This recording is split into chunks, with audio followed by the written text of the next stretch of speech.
తెలుగు రాష్ట్రాల్లో ప్రస్తుతం వరి చిరుపొట్ట దశ నుంచి కంకి బయటకు వెళ్లే దశ వరకు ఉంది. ఇటీవల కురిసిన వర్షాలు, ప్రతికూల వాతావరణ పరిస్థితుల కారణంగా చాలా చోట్ల పురుగులు, తెగుళ్లు ఆశించినట్లు శాస్త్రవేత్తలు గుర్తించారు. వీటిని సకాలంలో అరికట్టకపోతే తీవ్రంగా నష్టం వాటిల్లే ప్రమాదం ఉందని సమగ్ర సస్యరక్షణ చర్యల గురించి రైతులకు తెలియజేస్తున్నారు బెల్లంపల్లి కృషి విజ్ఞాన కేంద్రం శాస్త్రవేత్త నాగరాజు.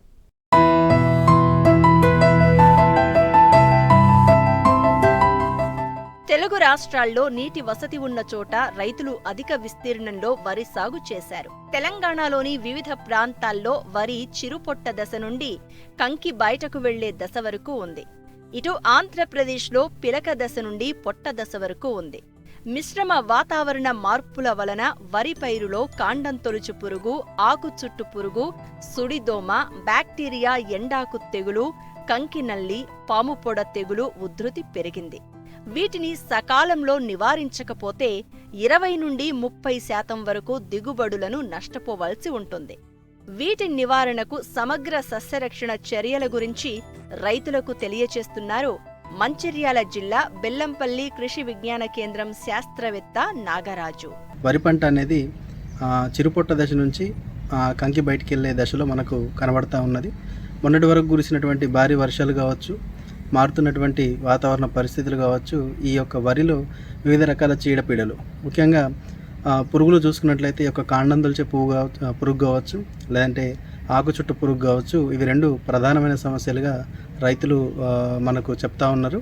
ముఖ్యంగా ఈ యొక్క కాండం తొలుచు పురుగు యొక్క యాజమాన్యం చూసుకున్నట్లయితే ప్రస్తుత దశలో మనం ఈ యొక్క లింగాకర్షక బుట్టలు పెట్టుకోవడం, అంటే పురుగు ఉధృతిని గమనించుకోవడానికి ఎకరానికి ఒక 4 చొప్పున లింగాకర్షక బుట్టలు పెట్టుకొని బుట్టల్లో పడేటువంటి పురుగుల సంఖ్యను బట్టి రోజుకి 8 పురుగుల చొప్పున 3 రోజులకు కనుక 24 పురుగులు పడ్డట్లయితే మనం వెంటనే ఈ యొక్క రసాయనిక క్రిమిసంహారకాలను పిచికారీ చేసుకోవాల్సినటువంటి అవసరం ఉందని గుర్తించాలి. ముఖ్యంగా చూసుకున్నట్లయితే ఈ యొక్క క్లోరాంట్రానిలిప్రోల్ అంటాం 18.5 SC అనేటువంటి మందుని 1 లీటర్కి 0.3 మిల్లీలీటర్ల చొప్పున, లేదంటే కార్టాప్ హైడ్రోక్లోరైడ్ అనేటువంటి మందుని 1 లీటర్కి 2 గ్రాముల చొప్పున కనుక మనం కలుపుకొని పిచికారీ చేసుకున్నట్లయితే ఈ యొక్క పురుగు ఉధృతిని తగ్గించుకునేటువంటి అవకాశం దొరుకుతుంది. అలాగే ఆకు చుట్టు పురుగు చూసుకున్నట్లయితే చాలామంది రైతులు ఈ యొక్క యూరియాను విరివిగా వాడడం వల్ల, కొన్ని రకాల కాంప్లెక్స్ ఎరువుల్ని కూడా విచక్షణ రహితంగా వాడడం వల్ల మనకు ఈ యొక్క ఆకు చుట్టు పురుగు ఉధృతి కూడా గణనీయంగా పెరిగింది ఈ సంవత్సరం. దీని యాజమాన్యం చూసుకున్నట్లయితే ఎక్కడైతే ఆకు చుట్టు పురుగు ఉధృతి మనకు ఎక్కువగా గమనించడం జరుగుతుందో దాని యొక్క నివారణకు మనం ఈ యొక్క రోప్ పుల్లింగ్ అంటాం. అంటే తాడును ఒక కొన నుంచి ఇంకో కొనకు పట్టుకొని మనం పంట పై నుంచి లాక్కుంటూ వెళ్ళినట్లయితే ఏదైతే ఆకు ముడత అనేది ఉంటుందో అది బయటికి బహిర్గతమై పురుగు అనేది బయటికి కనబడుతుంది. ఆ టైంలో కనుక మనం ఈ యొక్క రసాయనిక మందులు కార్టాప్ హైడ్రోక్లోరైడ్ అనేటువంటి మందుని లీటర్కి 2 గ్రాముల చొప్పున కనుక మనం పిచికారీ చేసుకున్నట్లయితే ఈ యొక్క పురుగు ఉధృతి నుంచి బయటపడేటువంటి అవకాశం దొరుకుతుంది. ఎక్కడైతే ఈ యొక్క రోప్ పుల్లింగ్ కానీ, లేదంటే ఏదైనా ముళ్ళ కంచెను మనం వరి పంటల్లో కనుక లాక్కుంటా పోకుండా ఈ యొక్క పురుగు మందులనే విరివిగా వాడడం వల్ల పురుగు ఉధృతి తగ్గకపోగా ఇంకా గణనీయంగా పెరిగేటువంటి అవకాశం ఉంటుంది. కాబట్టి రోప్ పుల్లింగ్ అనేది ఒక ముఖ్యమైనటువంటి యాజమాన్య పద్ధతిగా రైతు సోదరులు గుర్తుంచుకోవాలి. అలాగే ఈ యొక్క సుడిదోమ మనకు మొన్నటి వరకు కురిసిన వర్షాలతో పాటు పెరుగుతున్నటువంటి ఎండలు, కొంచెం ఉక్కపోత వాతావరణం ఉంది కాబట్టి రైతు సోదరులు కొంచెం నీళ్ళని ఎక్కువగా నిలబెట్టడం లాంటివి చేస్తూ ఉంటారు. చిరుపొట్ట దశలో ఉంది పంట కాబట్టి ఈ సమయంలోనే మనకు సుడిదోమ కూడా విపరీతంగా ఆశించి నష్టం చేసేటువంటి అవకాశం ఉంటుంది. కాబట్టి రైతు సోదరులు ఈ యొక్క సుడిదోమ నివారణకి 1 లీటర్కి డైనోటెఫిరాన్ 0.4 గ్రాముల చొప్పున, లేదంటే పైమెట్రోజిన్ అనేటువంటి మందుని 0.6 గ్రాముల చొప్పున కనుక మనం కలుపుకొని పిచికారీ చేసుకున్నట్లయితే మొక్క మొదలు తడిసేలాగా మనం పిచికారీ చేసుకోవాలి.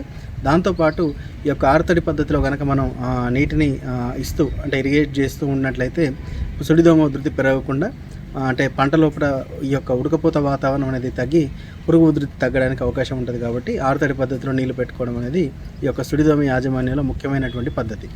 అలాగే చీడపీడలు చూసుకున్నట్లయితే మనకు ఈ మధ్యకాలంలో కురిసినటువంటి భారీ వర్షాలు కావచ్చు, కొన్ని కెనాల్ బేస్డ్లో ఉండేటువంటి పరిస్థితులు కావచ్చు, మనకు వరిలో ఈ యొక్క బ్యాక్టీరియా, ఎండాకు తెగులు అనేది విపరీతంగా పెరిగి పంటను ఎక్కువగా నష్టం చేయడం అనేది గమనిస్తూ ఉన్నాం.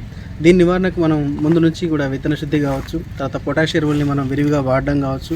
ఎందుకంటే రైతు సోదరులు ఈ యొక్క చిరుపొట్ట దశలో, లేదంటే గింజ గట్టిపడే దశలో మనకు ఈ యొక్క పొటాష్ వేసుకోవడం అనేది ఆనవాయితీగా ఉంటుంది.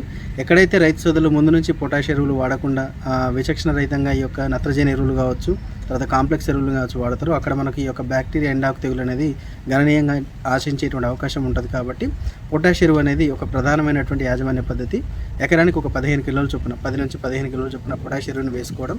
తర్వాత ఉధృతిని తొలినాళ్ళలో గుర్తించిన వెంటనే 1 లీటర్ నీటికి 3 గ్రాముల కాపర్ ఆక్సిక్లోరైడ్, తర్వాత 0.4 గ్రాముల అగ్రిమైసిన్, లేదంటే 1 లీటర్కి 0.2 గ్రాముల ప్లాంటమైసిన్, దాంతోపాటు మనకు ఈ యొక్క కాపర్ ఆక్సిక్లోరైడ్ 3 గ్రాముల చొప్పున కనుక మనం కలుపుకొని వారం రోజుల వ్యవధిలో 2 సార్లు కనుక పిచికారీ చేసుకున్నట్లయితే తెగులు ఉధృతి నుంచి కొంతవరకు పంటను రక్షించుకునేటువంటి అవకాశం ఉంటుంది. కానీ రైతు సోదరులు ఏంటంటే తెగులు తీవ్రత ఎక్కువైన తర్వాత ఇలాంటి యాజమాన్య పద్ధతులు పాటించడం వలన మనం ఉధృతిని అదుపు చేయకపోగా మనకు పంట పెట్టుబడి ఖర్చు అనేది పెరిగిపోయేటువంటి అవకాశం ఉంటుంది. కాబట్టి రైతు సోదరులు ముందు నుంచి ఈ యొక్క తెగులు వ్యాప్తి మీద ఒక అవగాహన పెంచుకోవడం అనేది ప్రధానమైనటువంటి యాజమాన్య పద్ధతి. అలాగే మనం ఈ యొక్క పాంపుడ తెగులు కావచ్చు, తర్వాత వచ్చేసి మనకు ఈ యొక్క కంకినల్లి కూడా ఎక్కువగా కనబడేటువంటి అవకాశం ఉంటుంది. కాబట్టి ఈ యొక్క కంకినల్లి నివారణకి మనం 1 లీటర్ నీటికి ఈ యొక్క స్పైరోమెస్ఫిన్ అనేటువంటి మందుని 1 ml చొప్పున కనుక మనం కలుపుకొని పిచికారీ చేసుకున్నట్లయితే కంకినల్లి ఉధృతి నుంచి బయటపడేటువంటి అవకాశం ఉంటుంది.